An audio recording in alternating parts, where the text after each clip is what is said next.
नमस्कार मित्रांनो, आपल्या सगळ्यांचं या व्हिडिओमध्ये स्वागत आहे. मित्रांनो, या व्हिडिओमध्ये आपण बघणार आहोत वनरक्षक भरती 2026 साठी मोस्ट इम्पॉर्टंट क्वेश्चन.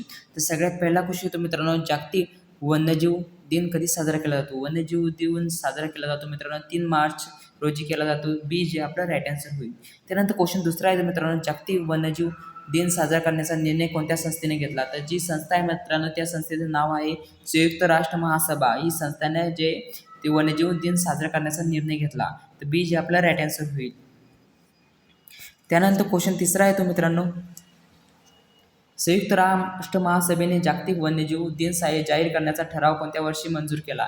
तर वन्यजीव दिन साजरे करण्याचा ठराव जो केला तो 2013 मध्ये केला. सी जे आपला राईट आन्सर होईल. त्यानंतर प्रश्न चौथा येतो मित्रांनो, पहिला जागतिक वन्यजीव दिन साजरा करण्यात आला.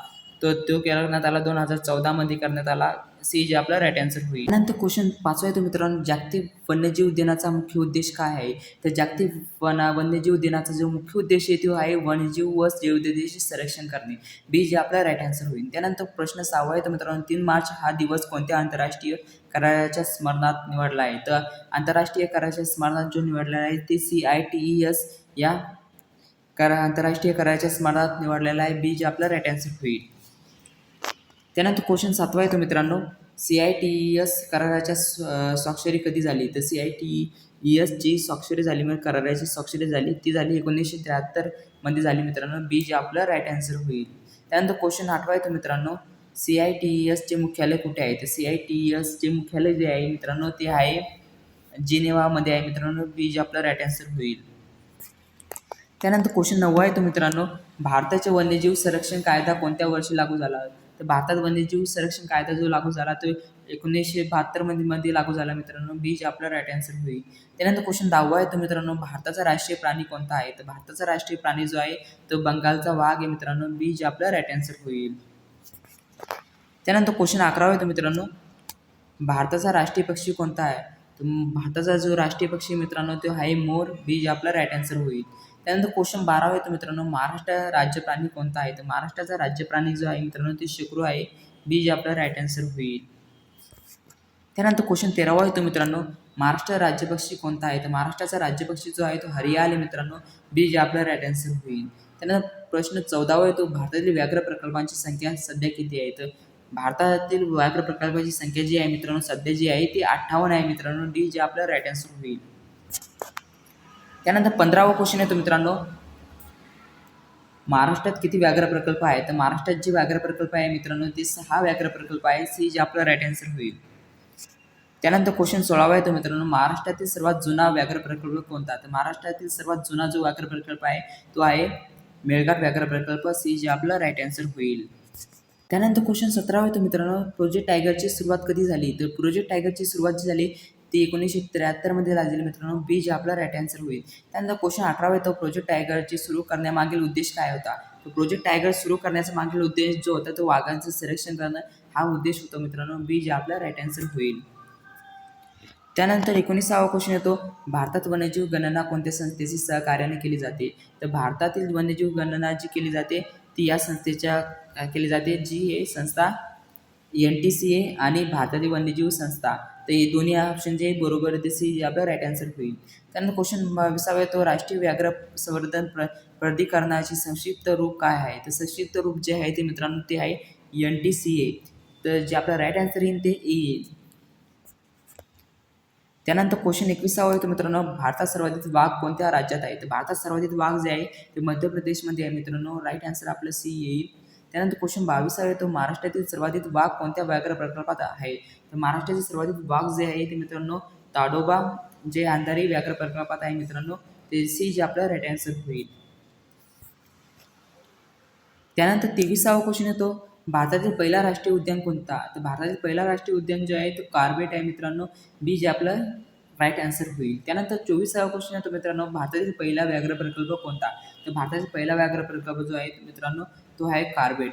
जिम कार्बेट असं नाव आहे मित्रांनो. हे जे आपलं राईट आन्सर होईल. ते ही PDF जर का तुम्हाला लागत असेल तर ही PDF तुम्ही व्हॉट्सअप ग्रुप जॉईन करून घ्या. डिस्क्रिप्शन बॉक्समध्ये मी लिंक दिलेली आहे. त्यानंतर क्वेश्चन 25वा येतो मित्रांनो, महाराष्ट्रातील सर्वात मोठा व्याघ्र प्रकल्प कोणता? तर महाराष्ट्रातील सर्वात मोठा व्याघ्र प्रकल्प जो आहे तो ताडोबा अंधारी व्याघ्र प्रकल्प आहे. सी जे आपला राईट आन्सर होईल. त्यानंतर 26वा क्वेश्चन आहे, वन्यजीव संरक्षण कायदा कोणत्या मंत्रालयाशी संबंधित आहे? तर वन्यजीव संरक्षण कायदा जो आहे तो पर्यावरण, वन व हवामान बदल मंत्रालयाबद्दल संबंधित आहे मित्रांनो. बी जे आपला राईट आन्सर होईल.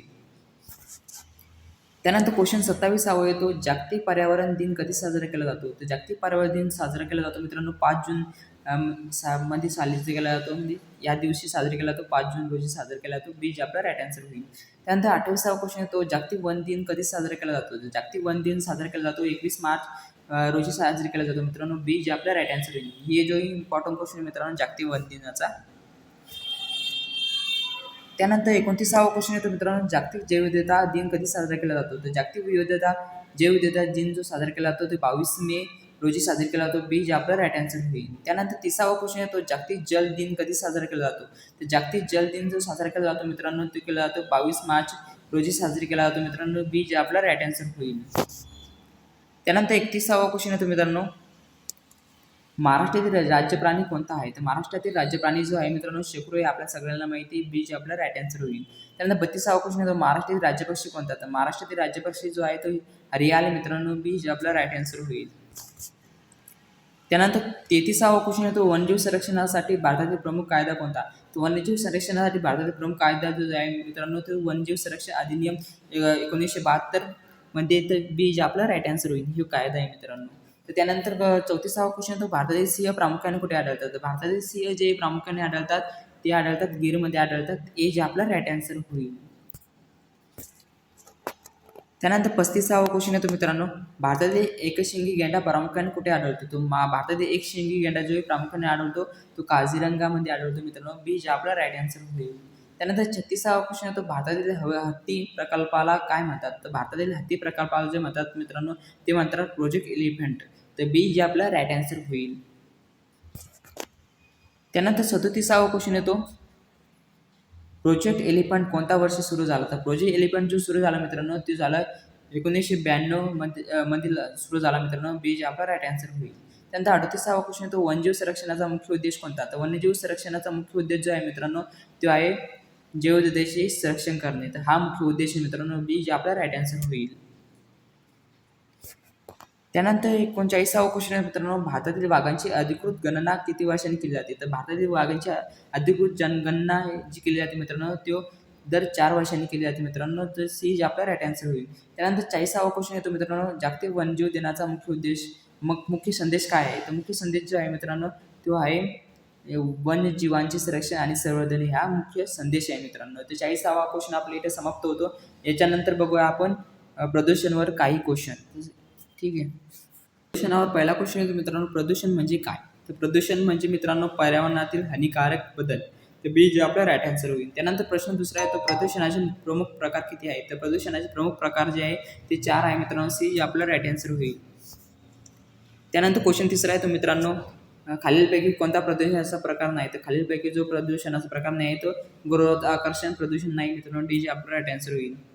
त्यानंतर क्वेश्चन चौथा येतो मित्रांनो, वाहनामधून मुख्यतः कोणते प्रदूषण होते? तर वाहनामधून मुख्यतः जे वायू प्रदूषण होते. बी जे आपला राईट आन्सर होईल.